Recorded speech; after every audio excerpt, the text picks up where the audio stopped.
அருட்பெரும் ஜோதி, அருட்பெரும் ஜோதி, தனிப்பெரும் கருணை, அருட்பெரும் ஜோதி. திருச்சிற்றம்பலம். இங்குள்ள நீங்கள் எல்லவரும் இதுவரையில் இருந்தது போல் இனியும் வீண்காலம் கழித்து கொண்டு இராதீர்கள். இது முதல் சாலைக்கு ஆண்டவர் போகிற 10 தினமாகிய கொஞ்ச காலம் வரையில் நீங்கள் எல்லவரும் நல்ல விசாரணையில் இருந்து கொண்டிருங்கள். அந்த விசாரணை எது என்றால், நம்முடைய நிலை எப்படிப்பட்டது, நமக்கு மேல் நம்மை அதிர்ஷ்டிக்கின்ற தெய்வத்தினுடைய நிலை எப்படிப்பட்டது என்று விசாரிக்க வேண்டியது.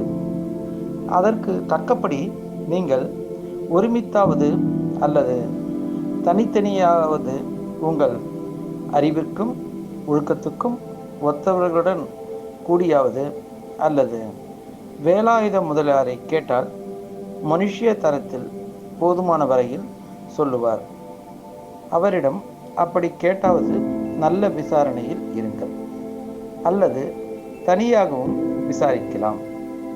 இவ்விசாரணை முகத்தில் இருந்தால் நமது ஆன்ம அறிவை விளக்கமின்றி மூடிக்கொண்டிருக்கின்ற அனந்த திரைகளில் அழுத்தமாய் இருக்கின்ற முதல் திரையாகிய பச்சை திரை முதலில் நீங்கிவிடும். அது நீங்கினால் மற்ற திரைகள் அதிக விரைவில் நீங்கி போய்விடும். அந்த பசுமை வர்ணம் எப்படிப்பட்டது என்றால், கருமைக்கு முதல் வர்ணமான பசுமையாக இருக்கின்றது. இப்படிப்பட்ட அழுத்தமான திரை நீங்க வேண்டும் என தோத்திரித்தும் தெய்வத்தை நினைத்தும் நமது குறையை ஒன்றியும் இவ்வண்ணமாக இருக்கின்ற போதும் படுக்கின்ற போதும் இடைவிடாது இவ்விசாரத்தோடும் ஆண்டவர் நமக்கு உண்மை தெரிவிக்க வேண்டும் என்கின்ற முயற்சியினுடன் இருந்தால் தெரிய வேண்டியதை தெரிந்து கொள்ளலாம். அவ்விசாரம் பரம் அபரம் என 2 வகையாய் இருக்கின்றது. அவற்றில் பரம் பரலோக விசாரம், அபரம் இகலோக விசாரம். இவ்விரண்டில் இகலோக விசாரம் அல்ல. சாதாரணமாக ஒருவன் விசாரம் செய்து கொண்டிருக்கின்றானா என்றால் விசாரம் ஆகாது, உண்மை விசாரமும் அல்ல. ஏனெனில் விசாரம் என்கின்றதற்கு பொருள் சாரம் என்பதில் சாதாரண உலக விசாரத்தை மறுக்க வந்தது. அது மேலும் பரலோக விசாரத்தையே குறிக்கும் பொருட்டு வந்தது. மேலும் ஜலத்தில் இருக்கின்ற பாசியை நீக்குவது போல் நமது ஆன்மாவை தெரியவட்டாமல் மூடியிருக்கின்ற பச்சை திரையாகிய ராகாதிகளை விசார அதி இஷ்டத்தால் அல்லது மற்ற உஷ்ணங்களால் நீக்க முடியாது. அந்த உஷ்ணம் யோகியினுடைய அனுபவத்தில் தெரியும். அதை மனுஷ தரத்தில் உண்டு பண்ணுவதற்கு தெரியாது. அந்த விசாரத்தை விட ஆண்டவரை தோத்திரம் செய்கின்றதிலும் தெய்வத்தை நினைக்கின்றதிலும் அதிக உஷ்ணம் உண்டாகும். யோகிகள் வனம், மலை, முளை முதலியவைகளில் போய் 100, 1000 முதலிய வருஷ காலம் தவம் செய்து இவ்வுஷ்ணத்தை உண்டு பண்ணி கொள்ளுகிறார்கள். இப்படி தவம் செய்து உஷ்ணத்தை உண்டு பண்ணி கொள்ளுகிறதை பார்க்கிலும் தெய்வத்தை தோத்திரம் செய்கின்றதிலும் நினைக்கின்றதிலும் இதைவிட கோடி பங்கு 10 கோடி பங்கு அதிகமாக உஷ்ணம் உண்டு பண்ணி கொள்ளலாம். எவ்வாறெனில் ஒரு ஜாம நேரம் மனத்தில் இக விசாரம் அன்றி பரவிசாரிப்புடன் ஆன்ம நிகழ்ச்சியுடன் தெய்வத்தை சிந்தித்து கொண்டாவது அல்லது தோத்திரம் செய்து கொண்டாவது இருந்தால் நாம் பெற வேண்டியதை பெற்றுக்கொள்ளலாம். ஆதலில் இவ்வுலகில் விசாரம் என்கின்ற உண்மை தெரியாது விசாரம் என்று வழங்கி அதை துக்கம் என்றே சொல்லுவார்கள். நாம் அப்படி அர்த்தம் பண்ணப்படாது. அவர்கள் பண்ணுகின்றது துக்கமே விசாரம் என்றது. அது தப்பு.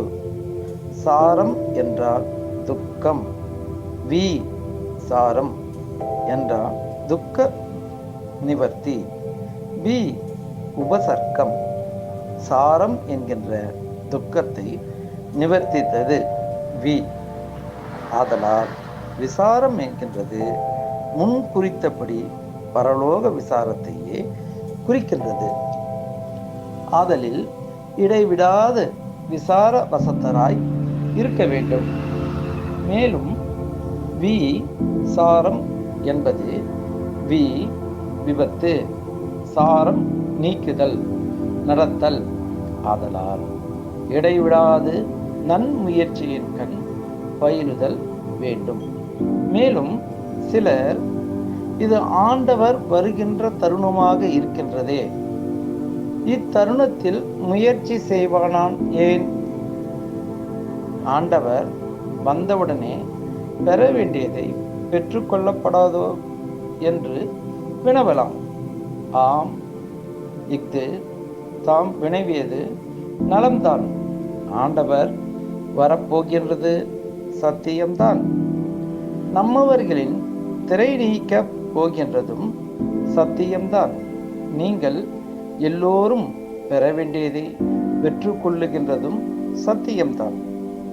ஆனால் முன் சொன்ன பச்சை திரை 2 கூறாக இருக்கின்றது. யாவினில் அசுத்தமாய திரை என்றும் சுத்தமாய திரை என்றும் 2. இவை கீழ்பாகத்தில் ஒரு கூறும் மேற்பாகத்தில் ஒரு கூறுமாக இருக்கும். கீழ்பாகத்தில் உள்ளது அசுத்தமாயா திரை, மேல்பாகத்தில் உள்ளது சுத்த மாயா திரை. இவற்றில் அசுத்தமாயா திரை இகலோக போக லட்சியம் உடையது. சுத்த மாயா திரை பரலோக சாத்தியத்தை உடையது. இவற்றில் ஆண்டவர் வந்து சாதாரணமாக அனுகிரகம் செய்கின்ற போது முயற்சி இல்லாத சாதாரண மனுஷர்களுடைய கீழ்பாகத்தில் உள்ள அசுத்த மாயை என்னும் பச்சை திரையை மாத்திரம் நீக்குவார். ஆதலால் கூடிய வரையில் அக்காலத்தில் நாம் அத்திரை நீங்கியவுடன் சுத்தமாய் புனிதர்களாக இருக்கலாமே, அல்லது பெற வேண்டியதை பெற்றுக்கொள்ளுகிறதற்கு கூடாது. மேலும் பஞ்சகர்த்திய விபவங்களும் இதர சித்தி முதலியவும் ஆன்ம அனுபவத்தையும் செய்யவும் பெறவும் கூடாது. இன்னும் நன்முயற்சி செய்தே மேலேற வேண்டியது. மேலும் இத்தருணம் இங்கு உண்டாகும் கூச்சல் முதலியவையும் அடுத்தவர்களுக்கு பக்குவம் வரிவிக்கவும் பாவிகளை விளக்கவும் உண்டாயின.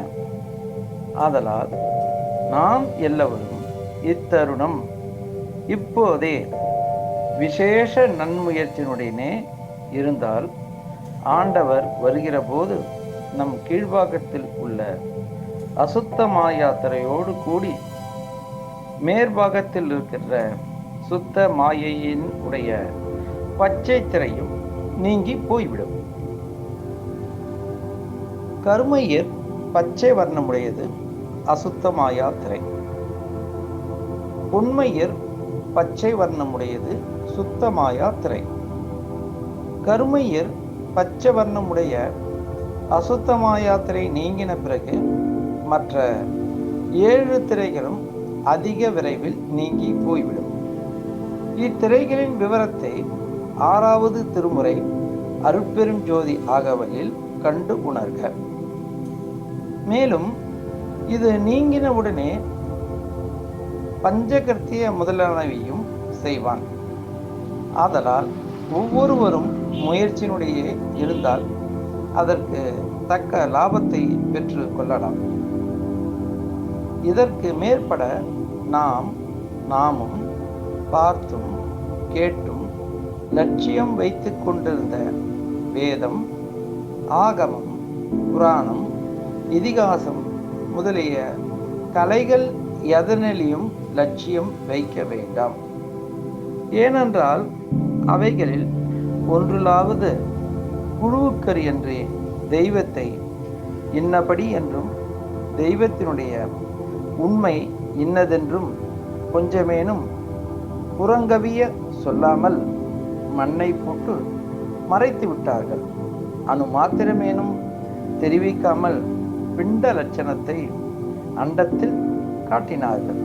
யாதெனில் கைலாசபதி என்றும் வைகுண்டபதி என்றும் சத்திய லோகாதிபதி என்றும் பெயரிட்டு இடம், வாகனம், ஆயுதம், வடிவம், ரூபம் முதலியவையும் ஒரு மனுஷனுக்கு அமைப்பது போல் அமைத்து உண்மையாக இருப்பதாக சொல்லி இருக்கின்றார்கள். தெய்வத்துக்கு கை, கால் முதலின இருக்குமா என்று கேட்பதற்கு பதில் சொல்ல தெரியாது விழிக்கின்றார்கள். இது உண்மையாக இருப்பதாகவே முன்னும் பின்னும் உள்ள பெரியவர்கள் என்று பெயரிட்டு கொண்டிருந்தவர்களும் உண்மையை அறியாது அப்படியே கண்ணை மூடிக்கொண்டு உளறி இருக்கிறார்கள். ஆனால் ஆதியிலே இதை மறைத்தவன் ஓர் வல்லவன். அவன் மறைத்ததை இதுவரைக்கும் ஒருவரும் கண்டபாடில்லை. அவன் பூட்டிய அந்த பூட்டை ஒருவரும் திறக்கவில்லை. இதுவரைக்கும் அப்படிப்பட்டவன் பூட்டிய பூட்டை உடைக்க ஒருவரும் வரவில்லை. அவைகளில் ஏகதேச கர்ம சித்திகளை கற்பனைகளாக சொல்லி இருக்கின்றார்கள். அதற்காக ஒவ்வொரு சித்திக்கு 10 வருஷம் 8 வருஷம் பிரயாசை எடுத்துக்கொண்டால் அற்ப சித்திகளை அடையலாம். அதற்காக அவற்றில் லட்சியம் வைத்தால் ஆண்டவரிடத்தில் வைத்து கொண்டிருக்கிற லட்சியம் போய்விடும். ஆண்டவரிடத்தில் வைத்த லட்சியம் போய்விட்டால் நீங்கள் அடைய போகிற பெரிய பிரயோஜனம் போய்விடும். அல்லது அதில் முயற்சி செய்து அவ்வளவு காலம் உழைத்து அந்த அற்ப பிரயோஜனத்தை தெரிந்து கொண்டு அதனால் ஒரு லாபத்தை ஏகதேசம் அடைந்தால் முக்கிய லாபம் போய்விடும். ஆகையால் அவைகளில் லட்சியம் வைக்காமல் ஆண்டவரிடத்திலேயே லட்சியம் வைக்க வேண்டியது. முன் சொன்ன ஏகதேச சித்தி கற்பனை என்கின்றது நான் செய்த வாசக பெரு விண்ணப்பத்திலும் அருள் விளக்க மாலை பாசுரத்திலும் கண்டு உணர்க. மேலும் அதில் கண்ட குறிப்பையும் தெரிந்து கொள்ளுங்கள். வேதாகமங்கள், புராணங்கள், இதிகாசம் இவை முதலா இந்திரஜாலங்கள் அடையா உரைப்பர். மயல் ஒரு நூல் மாத்திரம்தான் சாலம் என அறிந்தார். மகனே, நீ நூல் அனைத்தும் சாலம் என அறிக. செயல் அனைத்தும் அருள் ஒளியால் காண்க என எனக்கே திருவுள்ளம் பற்றிய ஞான தேசிக மாமணியே. அயலறியா அறிவுடையார் எல்லோரும் போற்ற ஆடுகின்ற அரசே, என் அலங்கள் அணிந்தருளே. பாடல் எண் 3, 8, 7, 8. இதுபோல் வியாகரணம், தொல்காப்பியம், பாணினியம் முதலியவைகளில் சொல்லியிருக்கின்ற இலக்கணங்கள் முழுவதும் குற்றமே. அவைகளில் குற்றமே சொல்லியிருக்கின்றார்கள். எவ்வாறெனில் 90, 900 என்கின்ற கணிதத்தின் உண்மை நாம் சொன்ன பிறகு தெரிந்து கொண்டீர்கள் அல்லவா? இப்படியே 1, 2 முதல் 100 முதலான இலக்கங்களும் உகர இறுதி வருவான் நான். ஒருவாறு சித்தர்கள் காரண பெயராக இட்டிருக்கிறார்கள். தொல் 100 90 என்றும் தொல் 1000 தொள்ளாயிரம் என்றும் வழங்குகின்றன. தொல் என்பது ஒன்று குறைய தொக்கியது. தொன்மை தொல்லென பிரிந்தது. வழக்கத்தில் 900 90 என மறிவது. இதற்கு 10 இடத்திற்கு ஓரிடம் குறைந்த 3000 என்றும் ஒன்று குறைந்த 10 என்றும் உருவாக கொள்க. இப்படி நான் சொன்னது போல் சொன்னால் சிறு குழந்தைகள் கூட அறிந்து கொள்ளும். இதுபோல் சைவம் வைணவம் முதலிய சமயங்களிலும் வேதாந்தம் சித்தாந்தம் முதலிய மதங்களிலும் லட்சியம் வைக்க வேண்டாம். அவற்றில் தெய்வத்தை பற்றி குழு குறியாக குறித்திருக்கிறதே அன்றி புறங்கவிய சொல்லவில்லை. அவ்வாறு பயிலோமா ஆனால் நமக்கு காலமில்லை. ஆதலால் அவற்றில் லட்சியம் வைக்க வேண்டாம். ஏனெனில் அவைகளில் சமய மதங்களிலும் அற்ப பிரயோஜனம் பெற்றுக்கொள்ள கூடுமே அல்லது ஒப்பற்ற பெரிய வாழ்வாகிய இயற்கை உண்மை என்னும் ஆன்ம அனுபவத்தை பெற்று கொள்ளுகின்றதற்கு முடியாது. ஏனெனில் நமக்கு காலம் இல்லை. இப்போது ஆண்டவர் என்னை ஏறா நிலைமேல் ஏற்றி இருக்கின்றார். இப்போது எல்லாவற்றையும் விட்டுவிட்டதனால் வந்த லாபம் இது. ஆதலால் நீங்களும் விட்டுவிட்டீர்களானால் என்னை போல் பெரிய லாபத்தை பெறுவீர்கள். இதுவரைக்கும் விடாமல் வைத்து கொண்டிருந்தவர்கள் ஏதாவது லாபத்தை பெற்றுக்கொண்டார்களா? பெற்றுக்கொள்ளவில்லை.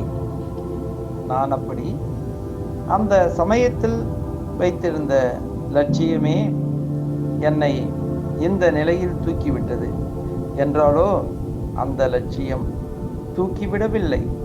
என்னை இந்த இடத்திற்கு தூக்கிவிட்டது யாதெனில்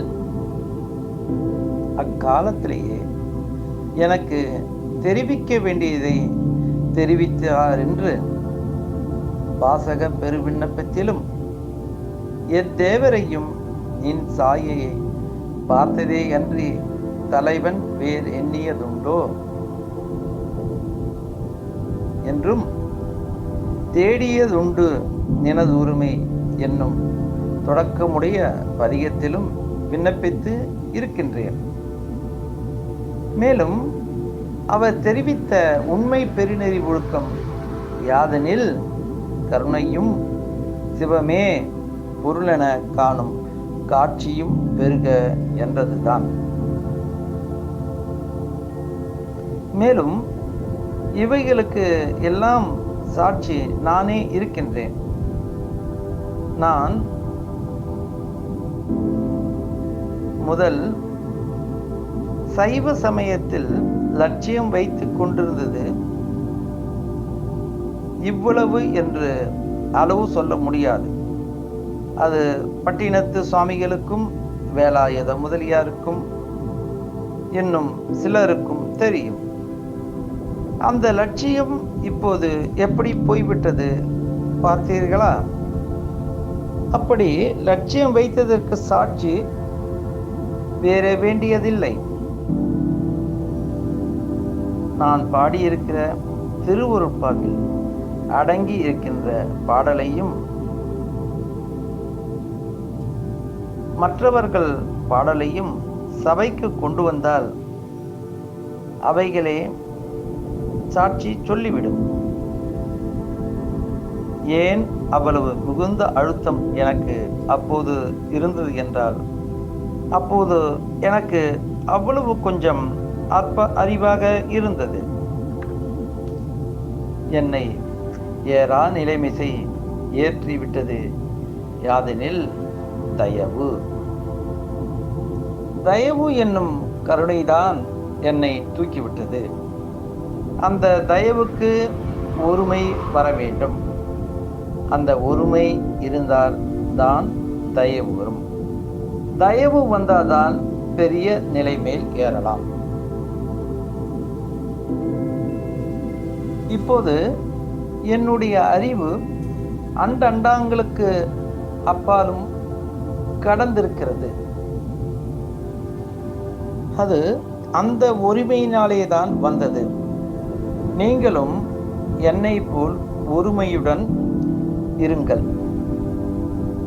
என்னிடத்தில் ஒருவன் வசப்படாத முரட்டுத்தனமாய் எப்படி இருந்தாலும் அவனுக்கு நல்ல வார்த்தை சொல்லுவேன், மிரட்டி சொல்லுவேன், தண்டன் விழுந்து சொல்லுவேன், அல்லது பொருளை கொடுத்து வசப்படுத்துவேன், அல்லது ஆண்டவரை நினைத்து பிரார்த்தனை செய்வேன்.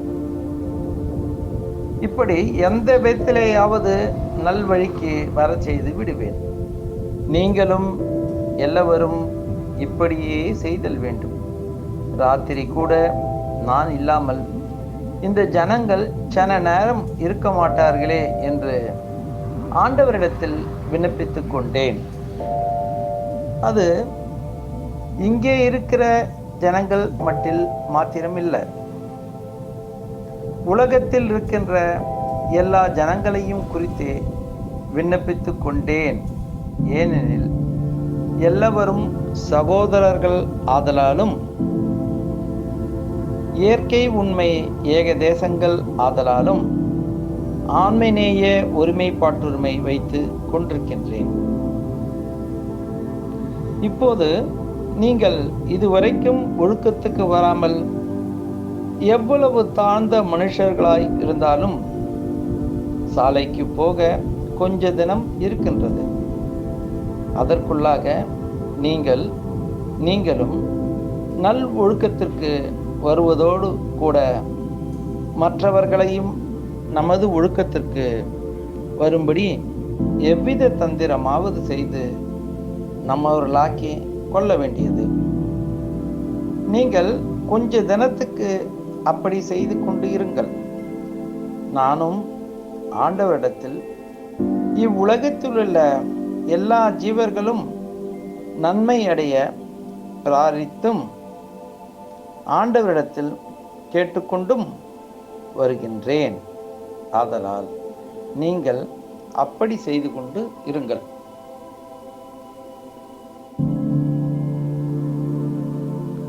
சமயம் தவிர மதங்களில் உள்ள வேதாந்தி, சித்தாந்தி என்று பெயரிட்டு கொண்ட பெரியவர்களும் உண்மை அறியாது சமயவாதிகளைப் போலவே ஒன்று கிடக்கு ஒன்றை உளறுகிறார்கள். ஆதலால் நீங்கள் அது ஒன்றையும் நம்ப வேண்டாம். எவைகளிலும் தெய்வத்தை புறமுகமாக புலப்பட சொல்லவில்லை. தெய்வத்தை தெரிந்து கொள்ளாது இவ்வுலகத்தார் என்னை தெய்வம் என சுற்றுகின்றார்கள். ஐயோ, நம் சகோதரர்கள் தெய்வத்தை தெரிந்து கொள்ளாதனினாலே அல்லவா நம்மை சுற்றுகிறார்கள் என்று நான் உள்ளும் புறமும் பரிதாபப்பட்டு கொண்டே இருப்பேன். தெய்வத்தை ஏன் தெரிந்து கொள்ளவில்லை என்றால், ஒரு பதார்த்தத்தை அனுபவித்தான் அல்லது அந்த பதார்த்தனுடைய ருசி தெரியாது.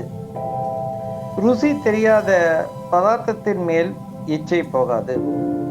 அதுபோல் தெய்வத்தை உள்ளபடி அனுபவித்தால் அல்லது தெய்வத்தினிடத்தில் பிரியம் வராது.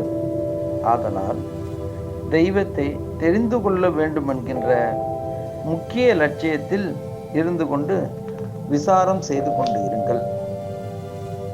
அந்த விசாரம் செய்வது எப்படி என்றால், அண்டத்தில் சூரியன், சந்திரன், நட்சத்திரங்கள் இவைகள் எப்படிப்பட்டன,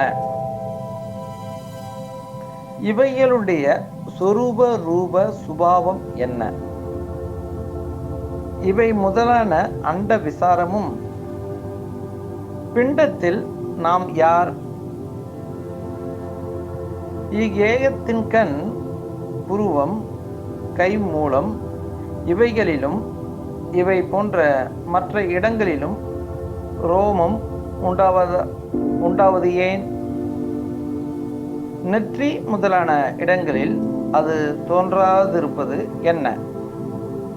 கால் கைகளில் உள்ள விரல்களில் நகம் முளைத்தலும் அந்நகம் வளர்தலும் இவை போன்ற மற்ற தத்துவங்களது சொரூப ரூப சுபாவங்களும் விசாரமும் செய்து கொண்டு இருங்கள். இப்படி இடைவிடாது விசாரம் செய்து கொண்டிருந்தால் இவ்வுலகத்தின் கண் உள்ள ஜனங்கள் அதை குறித்து ஏளனமாக சொல்லுவார்கள். அப்படி சொல்லுவது அவர்களுக்கு சுபாவம். ஏனெனில் அவர்களுக்கு உண்மை தெரியாது. ஆதலால் நீங்கள் அதை லட்சியம் செய்யக்கூடாது. இப்படியே காதில் 2 பெரிய பொத்தல் செய்து வரவிடுத்தவர் ஆணுக்கு கடுக்க நெடிதலும் பெண்ணுக்கு மூக்குத்தி முதலியவை போடுதலும் தமக்கு சம்மதமானால் காதிலும் மூக்கிலும் அதற்கு வேண்டிய பொத்தல்களிட்டு வரவிட்டிருக்க மாட்டாரா என்று விசாரித்து தெரிந்து கொள்கின்ற பட்சத்தில் காதில் கடுக்கினிடவும் மூக்கு முதலியவற்றில் நகை இடவும் சம்மதம் வருமா? இப்படி விசாரித்து பிரபஞ்ச யோகத்தின் கண் அலட்சியம் தோன்றினால் நிராசை உண்டாம். ஆதலால் சரியை முதலிய சாதகம் 4 4வது ஞானத்தில் சரியை, கிரியை, யோகம், ஞானம் என்கின்ற 4 3வது படியாகிய ஞானத்தில் யோகம் செய்கின்ற பலனாகிய நிராசை என்னும்படி உண்டாகின்றது. ஆகையினாலே இந்த விசாரத்தில் இருந்து கொண்டு இருங்கள். இவ்விசாரம் செய்து கொண்டிருந்தால் ஆண்டவர் வந்தவுடனே கண்டமாக உங்களுக்கு தெரிவிக்க வேண்டியதை தெரிவிப்பார். மறுபடியும் உங்களுக்கு உரிமை வந்தவுடனே அகண்டமாக தெரிவிப்பார்.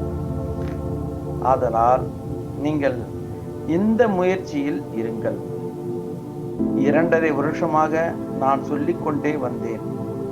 இனி சொல்பவர்கள் சில நாள் தடைப்பட்டு இருப்பார்கள்.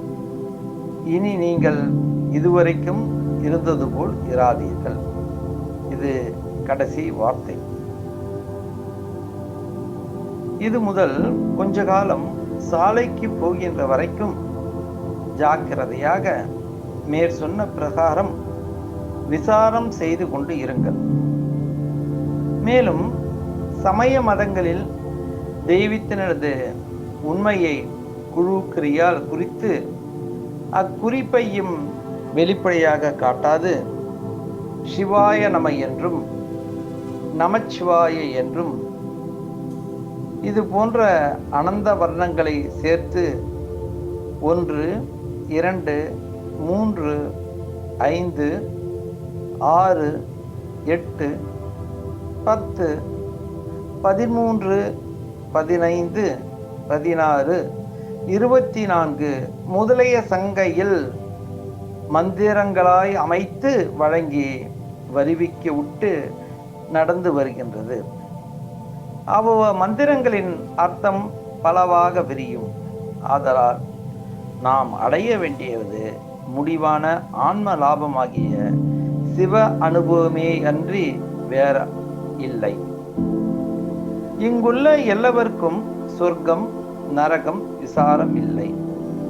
சொர்க்க நரகம் விசாரம் உள்ளவர்கள் தங்கள் கருத்தின்படி பல வகை சாதனங்களை செய்து அற்ப பிரயோஜனத்தை பெற்று முடிவில் தடைப்பட்டு திருவருட் துணையால் கருணை நன்முயற்சி எடுத்துக்கொண்டு பின் முடிவான சித்தி இன்பத்தை பெறுவார்கள்.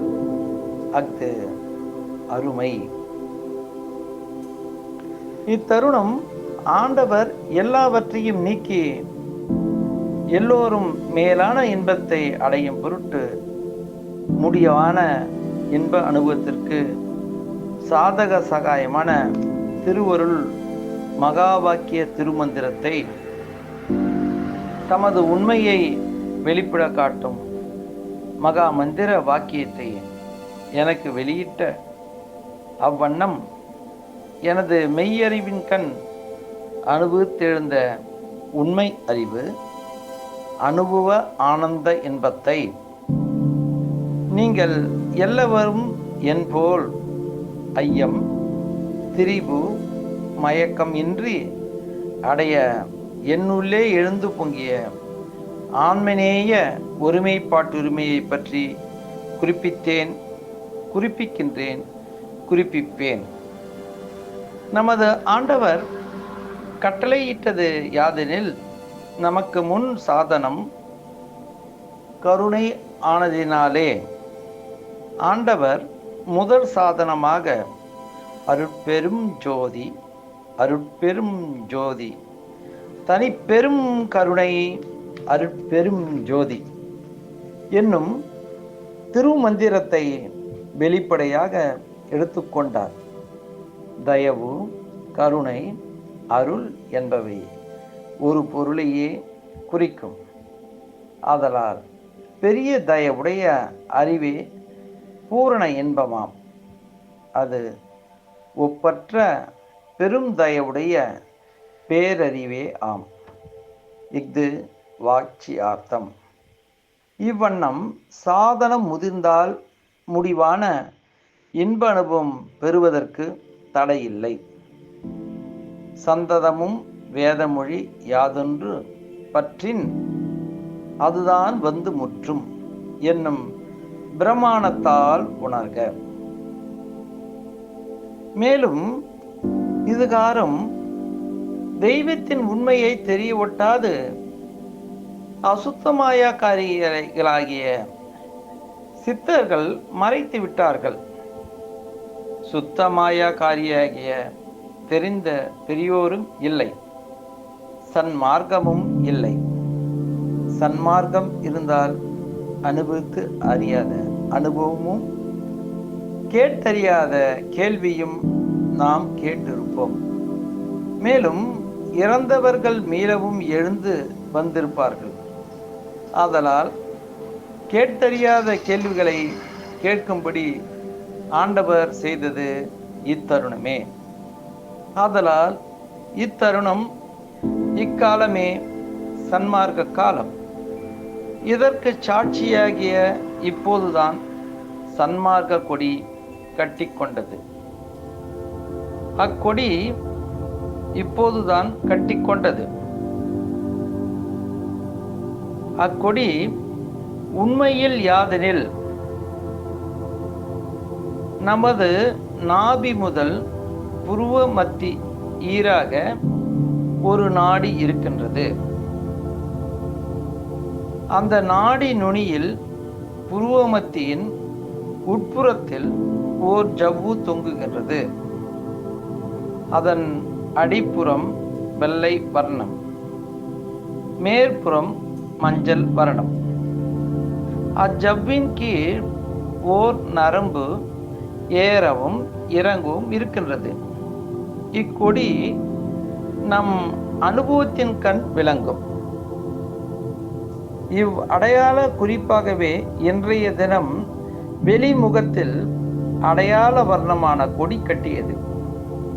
இனி எல்லாருக்கும் நல்ல அனுபவம் அறிவின் கண் தோன்றும். உண்மை சொல்ல வந்தனனே என்று உண்மை சொல்ல புகுந்தாலும் தெரிந்து கொள்வார் இல்லை. கொடி கட்டி கொண்டபடியால் இனி எல்லோரும் உண்மையை அறிந்து கொள்வார்கள். முன் உள்ளவர்கள் உண்மையை தெரிய ஒட்டாது மண்ணை போட்டு மறைத்து விட்டார்கள். இத்தருணம் ஆண்டவரும் தெரிவிக்கின்றார், தெரிவிப்பார். நீங்கள் எல்லாரும் உண்மையை தெரிந்து கொள்ளுங்கள். இப்போது நான் சொல்லி வந்த பிரகாரம் ஜாக்கிரதையுடன் உண்மை அறிவாய். விசாரம் செய்து கொண்டிருங்கள். அவசியம் இதற்கு காரணமான தயவு இருக்க வேண்டியது. அந்த தயவு வருவதற்கு ஏதுவான பொது உரிமையும் கூட இருக்க வேண்டும். இப்படி இருந்து கொண்டிருந்தால் ஆண்டவர் வந்தவுடனே எல்லா நன்மையும் பெற்றுக்கொள்வீர்கள். இது சத்தியம், சத்தியம், சத்தியம். எல்லோருக்கும் தாய், தந்தை, அண்ணன், தம்பி முதலான ஆப்தர்கள் செய்யப்பட்ட உதவி எவ்வளவோ அதற்கு கோடி கோடி பங்கு அதிகமாக உதவி கொடுக்கும்படியான இடம் இந்த இடம். எல்லோருக்கும் தாய், தந்தை, அண்ணன், தம்பி முதலான ஆப்தர்கள் செய்யப்பட்ட உதவி எவ்வளவோ அதற்கு கோடி கோடி பங்கு அதிகமாக உதவி கொடுக்கும்படியான இடம் இந்த இடம். சிக்தி வளாகம். இஃது ஆண்டவர் கட்டளை. அருட்பெரும் ஜோதி, அருட்பெரும் ஜோதி, தனிப்பெரும் கருணை, அருட்பெரும் ஜோதி. இங்கனம் சிதம்பரம் ராமலிங்கம். திருவருட்பா உருண்டை பகுதி பேருதேசம் குறிப்பிலிருந்து சுவாமி அவர்கள் திருவருட்பா உருண்டை பகுதியில் இருக்கின்றது. நன்றி, வந்தனம். திருச்சிற்றம்பலம். அருட்பெரும் ஜோதி, அருட்பெரும் ஜோதி, தனிப்பெரும் கருணை, அருட்பெரும் ஜோதி.